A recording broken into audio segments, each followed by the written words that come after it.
Related बातें देखने के लिए मिलेंगी। संघ से जुड़े हुए कुछ प्रावधान हैं अनुच्छेद 52 से लेकर 151 तक। आप देख सकते हैं 52 से लेकर 151 तक, है ना। देखिए अनुच्छेद 52 क्या कहता है। अनुच्छेद 52 कहता है भारत के राष्ट्रपति का इसमें उल्लेख है। काफ़ी ज़्यादा इंपॉर्टेंट क्वेश्चन अगर एग्जाम में आए कि भारत देश के जो राष्ट्रपति हैं उस पद से रिलेटेड आपको उल्लेख कहाँ देखने के लिए मिलता है, कौन से अनुच्छेद में देखने के लिए मिलता है, तो अनुच्छेद 52 में। भाग अगर पूछा जाए तो भाग 5 में। अनुच्छेद 53 कहता है संघ की कार्यपालिका संबंधित शक्तियां राष्ट्रपति में निहित होगी। अनुच्छेद 54 कहता है राष्ट्रपति के निर्वाचन मंडल। अनुच्छेद 55 में क्या प्रावधान है, राष्ट्रपति के निर्वाचन संबंधित पद्धति। अनुच्छेद 56 कहता है राष्ट्रपति के कार्यकाल का इसमें उल्लेख है। अनुच्छेद 57 में क्या लिखा हुआ है, राष्ट्रपति के पुनर्निर्वाचन की पात्रता। नेक्स्ट देखिएगा अनुच्छेद 58 क्या कहता है, राष्ट्रपति बनने के लिए योग्यताएं, क्या क्या योग्यताएं होनी चाहिए उनमें। अनुच्छेद 59 कहता है राष्ट्रपति पद के लिए कुछ शर्तें। अनुच्छेद 60 कहता है राष्ट्रपति द्वारा शपथ का इसमें उल्लेख है। अनुच्छेद 61 कहता है राष्ट्रपति पर महाभियोग संबंधित प्रावधान है। महाभियोग मतलब राष्ट्रपति को पद से भी हटाया जा सकता है, तो इसकी क्या प्रोसेस है वो सब आपको अनुच्छेद 61 में पढ़ने के लिए मिलेगा। अनुच्छेद 62 क्या कहता है, राष्ट्रपति पद की रिक्ति को भरने के लिए निर्वाचन का समय और आकस्मिक रिक्ति को भरने वाले व्यक्ति का कार्यकाल निर्धारित किया गया है। ठीक है, 6 माह के लिए करीबन। इसका अर्थ क्या हुआ, देखिए मान लीजिए राष्ट्रपति जो हैं अभी हमारे भारत देश के, मान लीजिए अगर ऐसी कोई सिचुएशन आती है कि कहीं बाहर चले गए या फिर अभी इस पद को संभालने के लिए वो फिट नहीं है, किसी तरह की कोई बीमारी हो गई है उन्हें, या फिर मान लीजिए कि उनकी मृत्यु हो चुकी है, तो ऐसे में तत्काल में क्या कर सकते हैं, तत्काल तो निर्वाचन नहीं हो सकते, तो 6 महीने के लिए जो अभी वर्तमान में उपराष्ट्रपति है वो राष्ट्रपति पद को संभाल सकते हैं।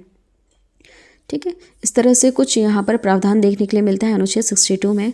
अनुच्छेद 63 कहता है उपराष्ट्रपति के पद का इसमें उल्लेख है। अनुच्छेद 63 में उपराष्ट्रपति के पद का उल्लेख है, याद रखिएगा, मोस्ट इम्पॉर्टेंट अनुच्छेद। नेक्स्ट है अनुच्छेद 64, भारत का उपराष्ट्रपति राज्यसभा का पदेन सभापति होता है, याद रखिएगा। अनुच्छेद 65 क्या कहता है, आकस्मिक स्थिति में राष्ट्रपति नहीं होने की स्थिति में उपराष्ट्रपति राष्ट्रपति के तौर पर कार्य करेगा। अभी मैंने ये बताया आपको, मान लीजिए ऐसी कोई सिचुएशन आती है कि राष्ट्रपति अभी अपना पद नहीं संभाल सकते या फिर राष्ट्रपति है ही नहीं, ठीक है, तो उपराष्ट्रपति राष्ट्रपति के तौर पर कार्य करेंगे। अनुच्छेद 66 क्या कहता है, उपराष्ट्रपति का निर्वाचन संबंधित इसमें प्रावधान है। अनुच्छेद 67 में उपराष्ट्रपति के कार्यकाल का उल्लेख देखने के लिए मिलता है। अनुच्छेद 68 में उपराष्ट्रपति पद की रिक्ति को भरने के लिए निर्वाचन का समय और आकस्मिक रिक्ति को भरने के वाले व्यक्ति का कार्यकाल निर्धारित किया गया है 6 माह के लिए। सेम वही है, अगर मान लीजिए उपराष्ट्रपति नहीं है तो इनके पद को संभालने के लिए जो भी व्यक्ति आएगा वो सिर्फ 6 माह के लिए ही कार्य करेगा, उसके बाद तो निर्वाचन करना ही पड़ेगा। अनुच्छेद 69 क्या कहता है, उपराष्ट्रपति की शपथ का इसमें उल्लेख है। अनुच्छेद 70 कहता है अन्य किसी आकस्मिकता में राष्ट्रपति के कर्तव्य का निर्वहन। अनुच्छेद 71 कहता है राष्ट्रपति और उपराष्ट्रपति के निर्वाचन संबंधित विषय यहाँ पर आपको देखने के लिए मिलेंगे। अनुच्छेद 72 में राष्ट्रपति द्वारा क्षमादान की शक्ति है। इसका अर्थ क्या हुआ, जैसे कि आपने कई बार न्यूज़ में पढ़ा होगा कि किसी को फांसी की सज़ा मिली थी लेकिन राष्ट्रपति ने उनकी सज़ा को माफ़ कर दिया और उम्र कैद में उसको तब्दील कर दिया। इस तरह से हमारे राष्ट्रपति के पास पावर है, क्षमादान करने की शक्ति है, कई बार हुआ भी है ऐसा। अनुच्छेद 73 में क्या प्रावधान है, संघ की कार्यपालिका शक्ति के विस्तार का इसमें उल्लेख देखने के लिए मिलता है। अनुच्छेद 74 में राष्ट्रपति को सलाह देने के लिए मंत्री परिषद का उल्लेख है इसमें। अनुच्छेद 75 में मंत्रियों से संबंधित अन्य उपबंध हैं। अनुच्छेद 76 में भारत के महान्यायवादी का उल्लेख देखने के लिए मिलता है, मोस्ट इम्पॉर्टेंट, इसे याद रखिए। अनुच्छेद 76 में भारत के महान्यायवादी का उल्लेख है। अनुच्छेद 77 में भारत सरकार के कार्य का संचालन संबंधित उल्लेख है। अनुच्छेद 78 में राष्ट्रपति को जानकारी देने के लिए प्रधानमंत्री के कर्तव्य के बारे में कुछ न कुछ प्रावधान लिखा हुआ है। अनुच्छेद 79 में संसद के गठन का उल्लेख है। ठीक है, संसद हमारा कैसे होगा? हमारा भारत देश का जो संसद है इसके 3 महत्वपूर्ण अंग हैं। कौन कौन से? लोकसभा है, राज्यसभा है और राष्ट्रपति हैं देश के।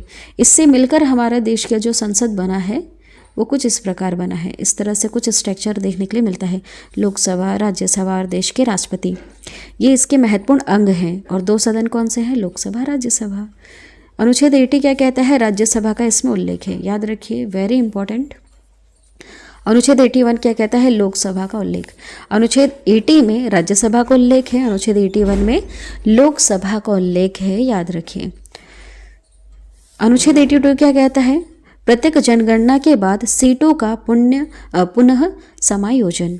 अनुच्छेद 83 कहता है संसद के सदन की अवधि का उल्लेख है। इसमें जो भी हमारे जो संसद का जो सदन है, जैसे लोकसभा है, राज्यसभा है, इनकी अवधि का इसमें उल्लेख है। मतलब कि कितने साल के लिए ये बना रहेगा, कितने साल बाद इनके जो व्यक्ति हैं वहाँ पर जितने भी चुने गए सांसद वगैरह हैं वो कितने समय बाद बदल दिए जाएंगे।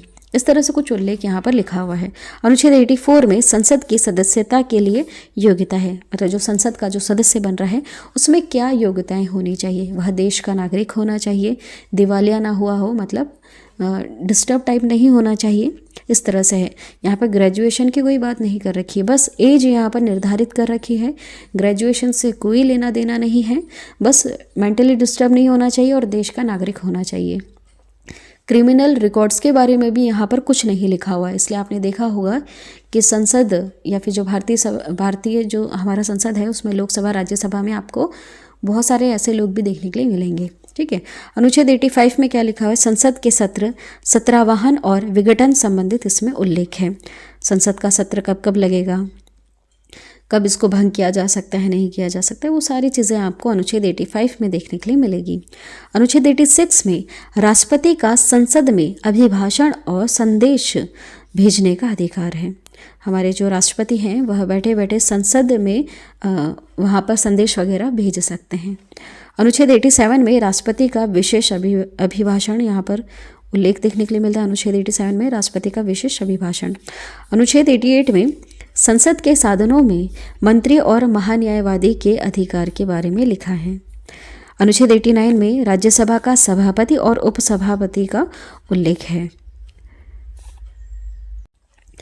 अनुच्छेद 90 देखिएगा, राज्यसभा के उपसभापति का पद रिक्त होना, परित्याग या पद से हटाए जाने का इसमें उल्लेख है। अनुच्छेद 91 क्या कहता है? सभापति के रूप में कार्य करने तथा कर्तव्य का पालन करने की उपसभापति या अन्य व्यक्ति की शक्ति का इसमें उल्लेख है। अनुच्छेद 92 में जब सभापति और उपसभापति को हटाने का संकलन विचाराधीन हो तब वह पीठासीन अधिकारी नहीं होंगे। नेक्स्ट है अनुच्छेद 93 कहता है लोकसभा के अध्यक्ष और उपाध्यक्ष का इसमें उल्लेख देखने के लिए मिलता है। ये भी इंपॉर्टेंट है, याद रखिएगा। लोकसभा के अध्यक्ष और उपाध्यक्ष का उल्लेख हमें कौन से अनुच्छेद में देखने के लिए मिलता है? अनुच्छेद 93 में। अनुच्छेद 94 क्या कहता है? अध्यक्ष और उपाध्यक्ष का पद रिक्त होना, पद त्याग या पद से हटाया जाना। अनुच्छेद 95 में अध्यक्ष के रूप में कार्य करने तथा कर्तव्य की पालना करने के लिए उपाध्यक्ष की शक्तियों का उल्लेख है। अनुच्छेद 96 कहता है जब अध्यक्ष या उपाध्यक्ष को हटाने का संकल्प विचाराधीन हो तब वे पीठासीन अधिकारी नहीं होंगे। इसका अर्थ क्या होता है? ये 2 बार आप लाइन पढ़ चुके हैं। देखिए, इसका अर्थ यह हुआ, मान लीजिए अभी जो लोकसभा के अध्यक्ष हैं उसको हटाने की बात चल रही है या फिर जो उसके उपाध्यक्ष है उसको हटाने की बात चल रही है, तो जब ये इस तरह के हटाने का कोई संकल्प वगैरह विचाराधीन है तो ऐसे समय में ये लोकसभा के अध्यक्ष के रूप में कार्य नहीं कर सकते हैं। ठीक है। नेक्स्ट देखिएगा, अनुच्छेद 97 क्या कहता है? राज्यसभा के सभापति और उपसभापति तथा लोकसभा अध्यक्ष और उपाध्यक्ष के वेतन भत्ते के बारे में इसमें लिखा है।